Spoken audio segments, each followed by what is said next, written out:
Here's why most people quit crochet after their first project, and it's not because they're bad at it. Look, I've seen so many people pick up a crochet hook, get excited about making something cool, and then completely give up within a week. And honestly, it's not their fault. Most tutorials out there make this whole thing way more complicated than it actually needs to be.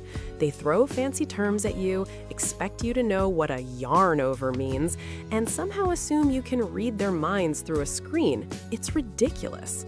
So today, I'm going to teach you how to actually crochet, like actually crochet, in a way that makes sense.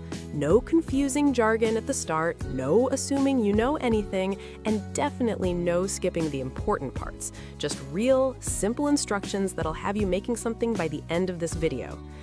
Now, before we get into the actual crocheting part, we need to talk about why beginners struggle so much with this. And trust me, once you understand this, everything else is going to click into place way faster. The biggest problem with learning crochet is that most people start with the wrong expectations. They see these beautiful blankets or stuffed animals on social media and think, I want to make that, which is great, but then they try to jump straight into a complex pattern without understanding the basics. It's like trying to run before you can walk. You're setting yourself up to feel frustrated and defeated. The second problem? The tools. Walk into any craft store and you'll see hundreds of different hooks, thousands of yarn types, and zero guidance on what you actually need. So people end up buying the wrong stuff, which makes learning 10 times harder. A hook that's too small or yarn that's too thin will make you want to throw everything in the trash. But here's what nobody tells you. You only need 3 things to start. That's it. 3 things. A medium-sized hook, some basic yarn, and a pair of scissors. That's literally all you need for your first project. Everything else is just extra. Let me break down what you should actually buy. For your hook, get a 5.5mm or 6mm hook. In the US, that's called an I9 or J10 hook. These sizes are perfect for beginners because they're big enough to see what you're doing, but not so big that your stitches look weird. Don't get a tiny hook, don't get a fancy ergonomic set, just get one medium hook to start. For yarn, get what's called worsted weight or medium weight yarn. It'll say it right on the label, usually a number 4. Pick a light color like white, cream, or light gray. I know you probably want to use black or dark blue because it looks cool, but trust me on this, you cannot see your stitches in dark yarn when you're learning. Get a light color. You can make dark stuff later. And obviously, grab some scissors. Any scissors work. You probably have some at home already.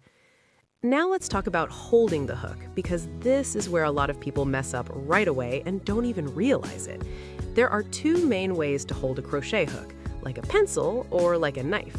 Neither way is wrong. You need to try both and see what feels comfortable in your hand. The pencil grip is exactly what it sounds like. Hold the hook like you're holding a pencil, with your thumb and index finger on the flat part of the hook and the hook resting against your hand. This gives you a lot of control and is probably what most people do naturally. The knife grip is when you hold it like you're holding a knife to cut food. Your whole hand wraps over the hook with your thumb on top. Some people find this more comfortable, especially if they crochet for long periods.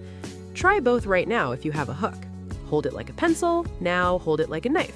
Which one feels less awkward? Go with that one. You can always change later, but pick one to start with. All right, now we need to get the yarn actually on your hook, and this is called a slip knot. This is literally the first thing you do for any crochet project ever, so pay attention. Take your yarn and make a loop, like you're making the circle part of a balloon animal. Hold where the yarn crosses. Now take the tail end, that's the end that's not attached to the ball of yarn, and pull it through the loop you just made. You should have something that looks like a pretzel or a loose knot. Stick your hook through that loop and pull the yarn tight, but not too tight. It should slide on your hook easily. Congratulations! You just made your first slip knot. That's step 1 of literally every crochet project in existence. Now comes the fun part, making a chain. The chain is the foundation of everything in crochet. It's like the base of a building. Every project starts with a chain, so you need to get comfortable with this. Here's how you chain. Take the yarn that's coming from the ball, not the tail, the other side, and wrap it over your hook from back to front. This is called a yarn over, but honestly, just think of it as wrapping the yarn over your hook. Now, pull that wrapped yarn through the loop that's already on your hook. Boom! You just made one chain stitch. Do it again. Yarn over, pull through the loop. That's 2 chains. Keep going. Yarn over, pull through. Yarn over, pull through. Make like 20 of these. Your first chain is going to look terrible. That's normal.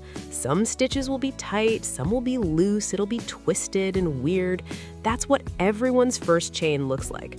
Just keep practicing. Make chains while you watch TV, make chains while you're on the phone, make chains until your hands remember the movement without you thinking about it.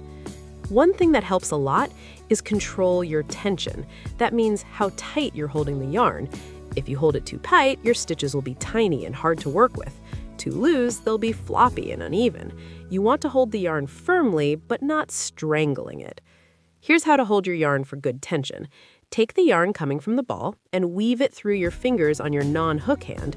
There's no one right way, but here's what works for most people. Wrap it over your pinky, under your ring and middle fingers, and over your index finger. Your index finger is what controls the yarn and feeds it to your hook. Play around with this until the yarn moves smoothly but has some resistance. Once you can make a decent chain, and by decent I just mean it's not a tangled mess, you're ready to learn actual stitches. The most basic stitch in crochet is called a single crochet. In the UK, they call it double crochet, just to keep you on your toes. Single crochet is taller than single crochet, which means your project works up faster. Here's how you do it. Yarn over your hook first, before you even insert it into the stitch. Now, insert your hook into the stitch. Yarn over and pull through. You should have 3 loops on your hook now. Yarn over again and pull through the first 2 loops. Now you have 2 loops left. Yarn over and pull through the last 2 loops. So the pattern is yarn over, insert hook, yarn over and pull through, yarn over and pull through 2 loops, yarn over and pull through the last 2 loops. It's one more step than single crochet, but it makes a taller stitch. Practice this the same way you practiced single crochet. Make a chain, then make rows of double crochet. Your foundation chain needs to be a bit longer when you use double crochet. Instead of skipping 1 chain at the start, you skip 3 chains. There's also half double crochet, which is right between single and double in height. Yarn over, insert hook, yarn over and pull through the stitch. Now you have 3 loops on your hook. Yarn over and pull through all 3 loops at once. It's faster than double crochet and gives you a nice, dense fabric. These 3 stitches, single crochet, half double crochet, and double crochet, are the foundation of probably 90% of crochet patterns out there. If you can do these 3 stitches, you can make so many things. But here's the moment where it all comes together. Once you can make these basic stitches without thinking too hard about it, you're ready to make your first real project, and I'm going to tell you exactly what that should be. Don't make a scarf. I know everyone says start with a scarf, but scarves are long and boring, and you'll quit halfway through. Don't make a stuffed animal either. Those require decreasing and increasing and shaping, which is too advanced right now. Make a dishcloth or a washcloth. Seriously, pick 1 stitch, single crochet is easiest, and make a square that's about as big as your hand. That's it. Chain 20, then make rows of single crochet until you have a square. When it's square, cut your yarn leaving a tail,